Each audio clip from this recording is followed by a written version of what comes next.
안녕하세요. JD 부장구사의 소장 조던입니다. 오늘은 나스닥 희망을 보인 하락이라는 주제로 말씀드리도록 하겠습니다. 2022년 2월 23일 수요일 시황입니다.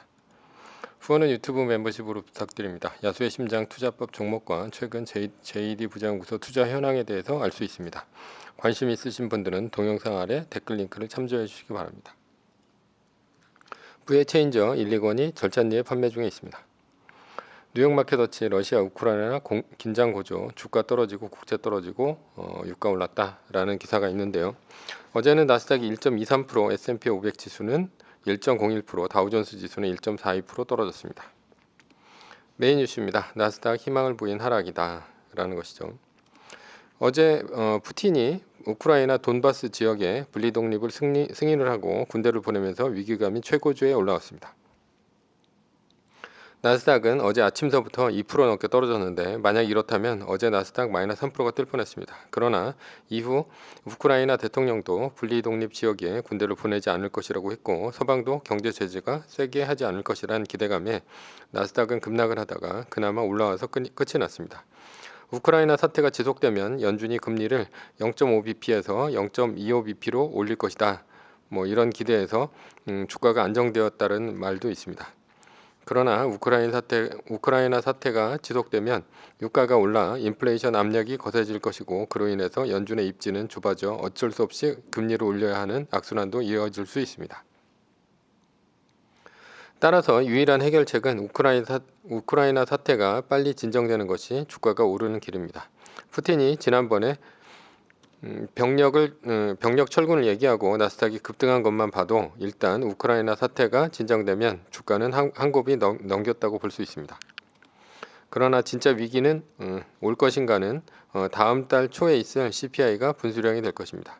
물가가 지난번처럼 예상치를 넘어가면 월가는 이 금리 인상을 0.5bp 이상 인상 시기를 9번 이상으로 올리면서 공포감을 조성할 것이고 연준 회의 전까지 주가가 크게 흔들릴 수 있습니다.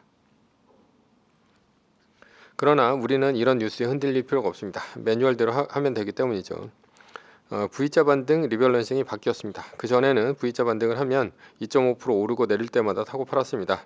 그런데 2020년 코로나 위기, 2018년 이자율 위기, 2021년 미국 신용등급 위기 등을 검증해 본 결과 두 구간 올라가면 리밸런싱을 했던 달러를 몰빵치고 3구간 떨어지면 리밸런싱 했던 주식을 전량 매도 후 말뚝박기에 들어가는 것이 더 낫다라는 결론에 이르렀습니다. 지금의 현재 상태를 보면 마이너스 3% 뜨고 말뚝박기에 들어갔습니다. 그러다가 154.71달러 그러니까 15% 구간이죠. 그래서 주식을 60% 산 지점까지 사게 되었습니다. 전고점 대비 15%까지 떨어지면 말뚝박기는 주식 60% 달러 40%가 되었는데요.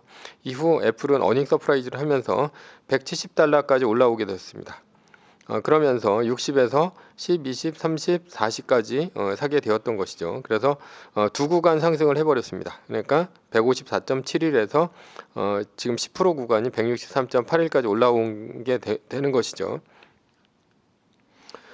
그래서 그 나머지 40%의 달러를 지금 두 구간 상승을 했기 때문에 애플 주식을 모두 사는 것이 현재는 매뉴얼입니다. 그래서 100% 애플 주식을 사는 것이 맞고요.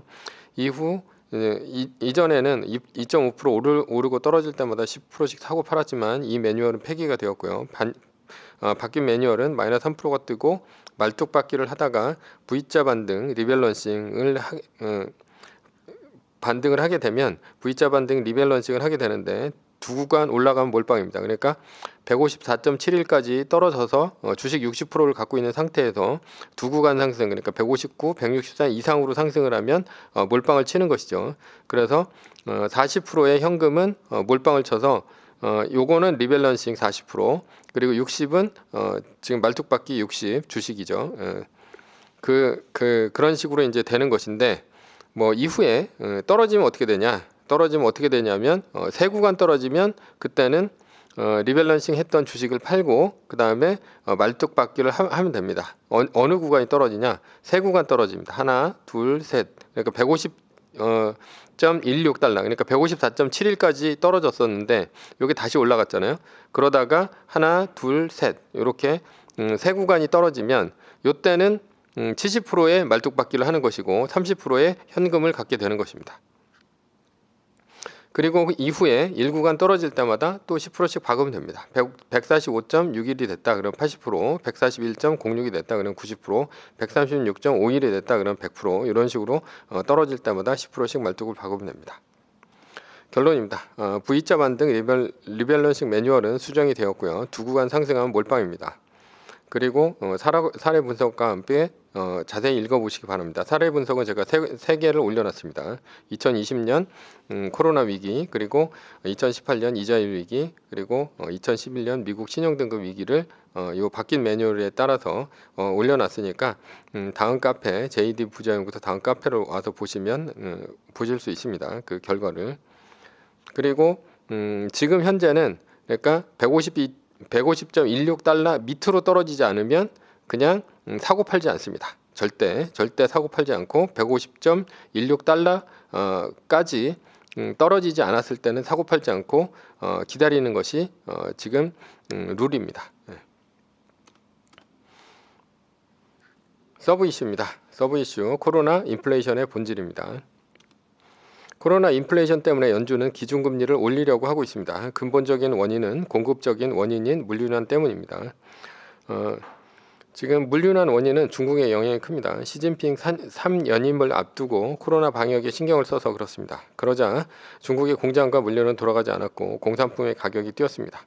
게다가 코로나로 인해 재택근무 수요가 늘자 업무용 PC 그리고 노트북, 아이패드 등 가정에서의 수요도 넘치게 되었습니다. 집에 있는 시간이 많아지자 TV를 비롯한 가전제품의 수요도 늘었습니다.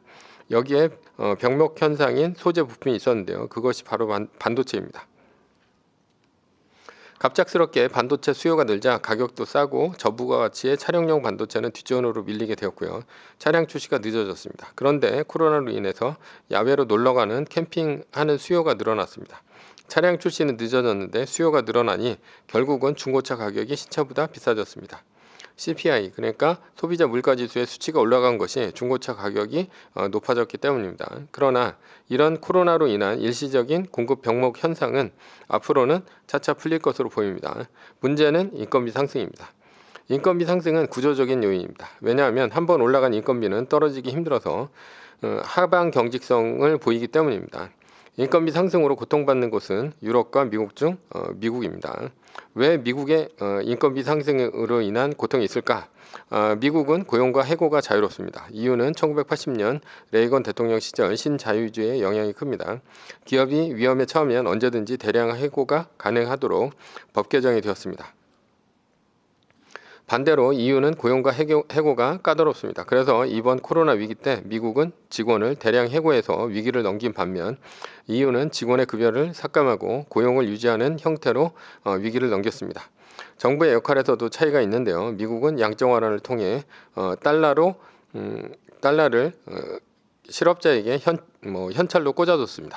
그러나 EU는 기업의 고용 유지를 위한 보조금으로 주는 형태였습니다.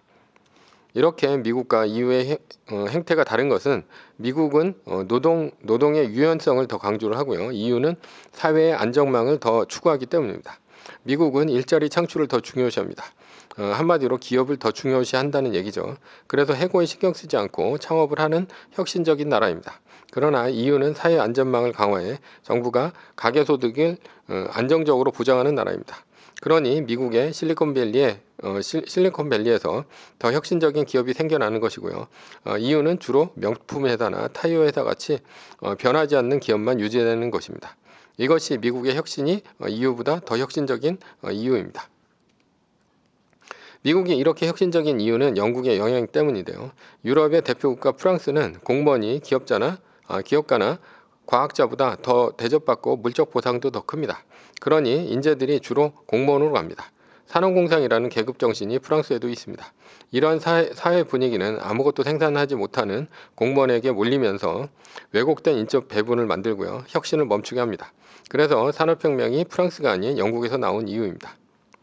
그렇다면 미국은 왜 해고가 자유로울까라는 것이죠. 동질성이 EU보다 떨어지기 때문입니다. 이유는 미국이 다민족 국가이기 때문인데요. 미국은 인종의 용광로라고 합니다. 그러나 사실은 그렇지 않습니다. 미국의 백인은 백인끼리 놀고 흑인은 흑인끼리 놀며 아시아인은 아시아인끼리 놉니다. 절대 섞이지 않습니다. 그러니 용광로는 틀린 말이죠. 용광로는 다 이제 녹여서 한 몸이 된다는 얘기인데 그렇지 않습니다. 그래서 미국의 의료보험이 엉망인 것입니다. 왜 의료보험이 엉망이냐? 보험 없이 미국에 여행 갔다가 팔 한 번 부러지면 수술비로 5천만 원쯤 나오는 나라가 미국입니다. 한국이나 EU는 의료보험 제도가 잘 되어 있는데요. 왜 더 선진국인 미국은 사회 의료보험이 엉망일까라는 것이죠. EU는 공짜 의료보험을 받는 인종이 누구인지를 보면 압니다. 주로 사회 하층민이라고 볼 수가 있는데요. 사회 하층민은 주로 흑인입니다. 그렇다면 의료보험비를 내는 인종은 누구냐? 중산층 백인입니다.